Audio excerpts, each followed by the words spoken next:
Paiimbestigahan daw sa Kamara ang ipinatutupad na no contact apprehension policy o NCAP. Investigasyon na naman. Ayan.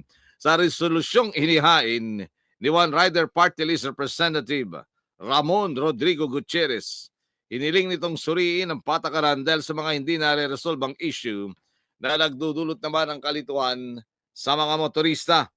Ayon kay Gutierrez, ang naunang implementasyon ng NCAP ay mayroong kinarap na issue gaya ng hindi malinaw na guidelines sa paglilipat ng pagmamay-ari ng sasakyan.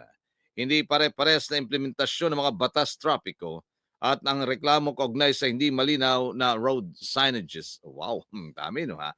Tama rin, road signages, isa ko totoo ito no ha. Binigyan din ni Gutierrez na magabat magandang layunin ng NCAP. May problema niya sa implementasyon nito.